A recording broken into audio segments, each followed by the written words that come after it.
Shri Akal and very good morning to all. कैसे हैं आप सब? आई होप सब बहुत अच्छे होंगे। हम वीडियो की शुरुआत हमेशा मंत्र श्लोक से करते हैं, तो फटाफट से कर लेते हैं। मुझे ज्वाइन करिएगा।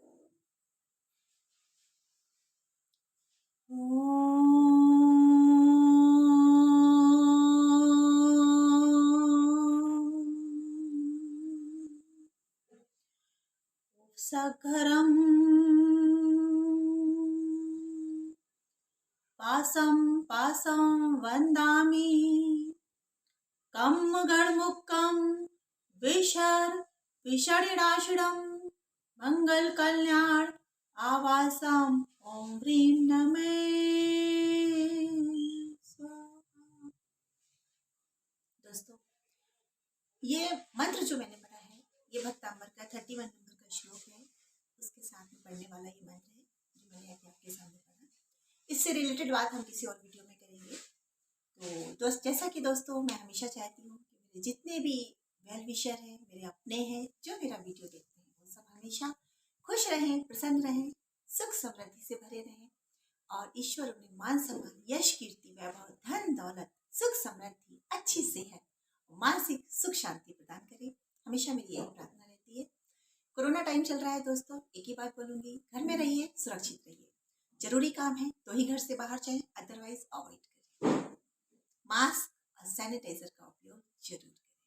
तो दोस्तों, हमारा वीडियो आज कुछ खास है। दोस्तों, आज का वीडियो कुछ खास है।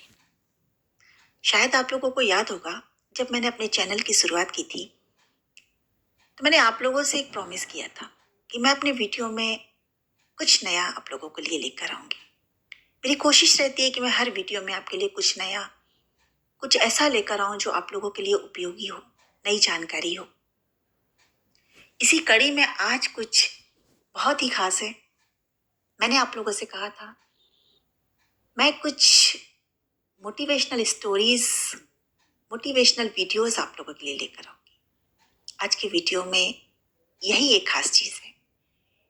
बस इसे स्टोरी समझ के मत सुनिएगा, ये किसी के जीवन का सत्य है। मुझे देखना यह है कि आप में से कितने लोग इंस्पायर हुए, कितने लोग मोटिवेट हुए, कितनों पे इस कहानी का, किसी के जीवन का, सच का असर होता है, वो जरूर मैं जानना चाहूंगी आप लोगों के कमेंट्स के द्वारा। शुरू से आखिरी तक बने रहिएगा ताकि आप इसके अंत को, या कहना चाहिए इसकी शुरुआत को समझ सकें।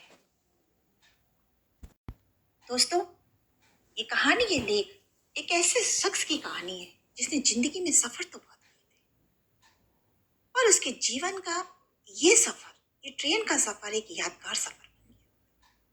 इस सफर में उसने अपने जीवन में ऐसा क्या अनुभव किया कि अपना एक्सपीरियंस, अपना अनुभव वो हम सबके साथ बांटने के लिए मजबूर हो गए। एक एक शब्द लेखक के द्वारा लिखा गया है। मैंने सिर्फ उसे अपनी आवाज दी है। देखना यह है कि आप और हम कितना रिलेट कर पाते हैं लेखक की इस एक्सपीरियंस से, इस अनुभव के साथ में। तो चलिए दोस्तों, उनके सफर में हम भी शामिल हो जाते हैं। लेखक बताते हैं कि मैं चेन्नई में कार्यरत था और मेरा पैतृक घर भोपाल में था। अचानक घर से पिताजी का फोन आया कि तुरंत घर चले, कुछ जरूरी काम है। मैं आनंद फानन में रेलवे स्टेशन पहुंचा और तत्काल रिजर्वेशन की कोशिश करने लगा, परंतु एक भी सीट उपलब्ध नहीं थी।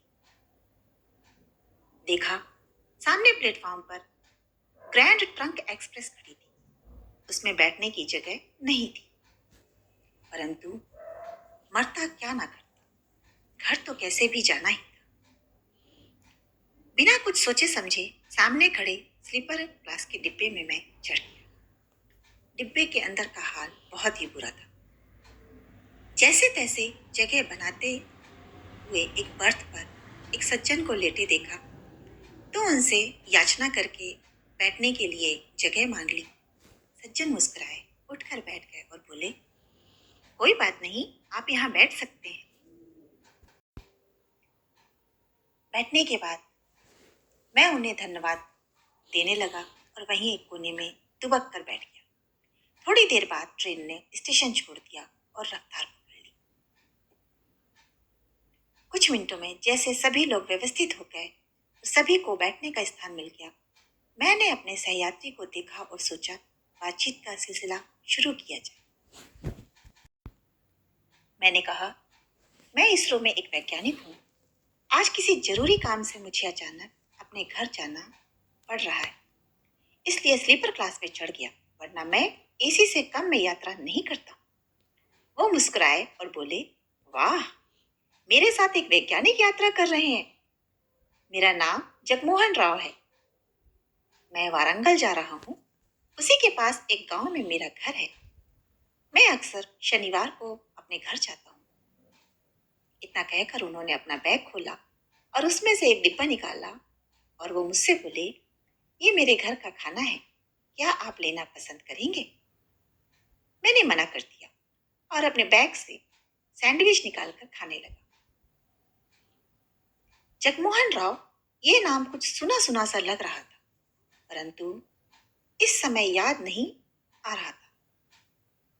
रेलगाड़ी ने तेज रफ्तार से चलना शुरू कर दिया। अचानक मैंने देखा कि सामने वाली बर्थ पर 55 से 56 साल के सज्जन अपनी बर्थ पर तड़पने लगे। उनका परिवार घबरा कर उठ गया और उन्हें पानी पिलाने लगा, परंतु वो कुछ भी बोलने की स्थिति में नहीं थे। मैं चिल्लाया, अरे कोई डॉक्टर है यहाँ? क्या कोई डॉक्टर यहाँ पर सफर कर रहा है? इमरजेंसी है। रात में स्लीपर क्लास के डिब्बे में डॉक्टर कहाँ से मिलता? उनके परिवार के लोग उन्हें असहाय अवस्था में देखकर रोने लगे। तभी जगमोहन राव नींद से जाग गए। उन्होंने मुझसे पूछा, अरे भाई, क्या हुआ? क्या हुआ? मैंने उन्हें सब कुछ बताया। मेरी बात सुनते ही उन्होंने अपने सूटकेस में से स्टेथोस्कोप निकाला और सामने वाले सज्जन की सीने की धड़कन सुनने लगे। उनके चेहरे पर चिंता की लकीरें दिखाई देने लगी। उन्होंने कुछ नहीं कहा और सूटकेस में से एक इंजेक्शन निकाला और सज्जन के सीने में लगा दिया और उनका सीना दबा दबा कर मुंह पर अपना रुमाल लगाकर अपने मुंह से सांस देने लगे। कुछ मिनट तक सीपीआर देने के बाद मैंने देखा कि रोगी सहयात्री का तड़पना कम हो गया। जगमोहन राव जी ने अपने सूटकेस में से कुछ गोलियां निकाली और परिवार के सदस्य बोले, बेटा, ये बात सुनकर घबराना नहीं। आपके पापा जी को में से हृदयघात आया है। मैंने इंजेक्शन दे दिया है और दवाइयां उन्हें दे देना। उनका बेटा आश्चर्य से बोला, पर आप हैं कौन? वो बोले, मैं एक डॉक्टर हूँ। मैंने इनकी केस हिस्ट्री और दवाइयाँ लिख दी हैं। अगले स्टेशन पर उतरकर आप लोग इन्हें अच्छे हॉस्पिटल में ले जाइएगा। उन्होंने अपने बैग से एक लेटर पैड निकाला। जैसे ही मैंने नजर उस लेटर पैड पर पड़ी, मेरी याददाश्त वापस आ गई। उस पर छपा था, डॉक्टर जगमोहन राव, हृदय रोग विशेषज्ञ, अपोलो हॉस्पिटल, चेन्नई। जैसे ही मैंने ये नाम पढ़ा, अपने कुछ दिन पूर्व की एक घटना मेरे सामने एक फिल्म की तरह चल पड़ी। अभी कुछ दिन पूर्व ही तो मैं अपने पिताजी को चेकअप के लिए अपोलो हॉस्पिटल लेकर गया था। वहां मैंने डॉक्टर जगमोहन राव के बारे में सुना था। वो हॉस्पिटल के सबसे वरिष्ठ, सबसे प्रतिभाशाली हृदय रोग विशेषज्ञ थे। उनका अपॉइंटमेंट लेने के लिए महीनों का समय लगता था। मैं आश्चर्य से उन्हें देख रहा था। एक इतना बड़ा डॉक्टर स्लीपर क्लास में यात्रा कर रहा था और मैं एक छोटा सा तृतीय श्रेणी का वैज्ञानिक घमंड से एसी में चलने की बात कर रहा था। ये इतने बड़े आदमी इतने सामान्य ढंग से पेश आ रहे थे। इतने में अगला स्टेशन आ गया और वह बीमार व्यक्ति अपने परिवार के साथ और टीटी की मदद से मेडिकल के लिए स्टेशन पर उतर गए। रेल वापस अपनी रफ्तार पकड़कर चलने लगी। मैंने उत्सुकतावश उनसे पूछा, डॉक्टर साहब, आप तो आराम से एसी में यात्रा कर सकते थे, फिर स्लीपर में क्यों? वो कुछ रुक कर बोले, मैं जब छोटा था और गांव में रहता था, तब मैंने देखा था कि रेल में कोई डॉक्टर उपलब्ध नहीं होता, खासकर दूसरे दर्जे में। इसलिए जब भी मैं घर या कहीं भी जाता हूँ, स्लीपर क्लास में ही सफर करता हूँ। ना जाने कब किसी डॉक्टर की जरूरत पड़ जाए। मैंने डॉक्टरी गरीब लोगों की सेवा के लिए ही की थी। हमारी पढ़ाई का, हमारे ऐसे ज्ञान का क्या फायदा कि हम कभी किसी के काम ना आ सके। वारंगल स्टेशन आ चुका था। वो मुस्कुरा कर उतर गए और मैं उनके बैठे हुए स्थान से आती हुई खुशबू को महसूस कर रहा था। ये खुशबू उन महान व्यक्तित्व और पूर्ण आत्मा की थी जिनके साथ मैंने अपने जीवन का सबसे बड़ा, सबसे अनोखा सफर किया। दोस्तों, कहते हैं ना कि फलदार पेड़ अक्सर झुक जाते हैं।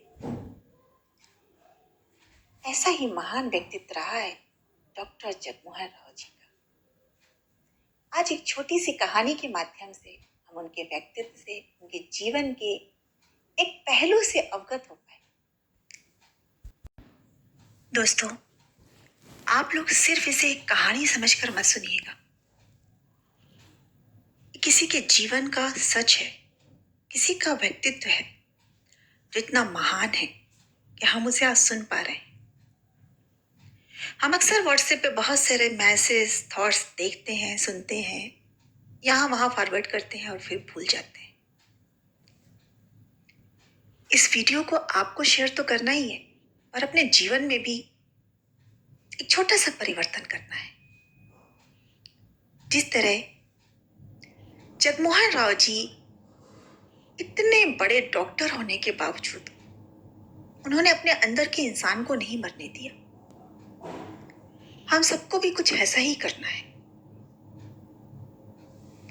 क्योंकि इस दुनिया में इंसान बने रहना सबसे ज्यादा मुश्किल है। हमें भी बस छोटे छोटे से प्रयास करने हैं कि हमारी वजह से किसी प्राणी का कोई अहित ना हो सके तो भला हो। अगर हमारे पास कोई ज्ञान है, कोई शिक्षा है, ईश्वर का कोई आशीर्वाद है, या माता पिता या गुरुओं की कोई देन है, उनका आशीर्वाद है, कोई गुण है हमारे अंदर, उसका उपयोग करिए। सिर्फ पैसा कमाने में नहीं, नेम फेम के लिए भी नहीं। हो सके तो उनके साथ बांटिए जहां इसकी सबसे ज्यादा जरूरत है। तो दोस्तों, ये छोटा सा प्रयास था मेरा कि हम सब अपने जीवन में एक छोटा छोटा सा बदलाव लाएं, अपने ज्ञान को, अपने हुनर को लोगों के साथ बांटें, जहां इसकी जरूरत है वहां तक पहुंचाएं। निःशुल्क प्रयास कीजिए कि अपनी सेवाओं को लोगों के साथ बांटिए, और जो आनंद, जो खुशी आपको प्राप्त होगी ना, यकीन मानिए, प्रतिदिन का भी आप हजारों रुपए कमा कर भी जो खुशी अपने अंदर महसूस नहीं कर पाएंगे ना, वो सिर्फ एक दुआ में महसूस हो जाएगी आपको। जब नम आंखों से कोई आपको बोलता है ना कि बेटा खुश रहो,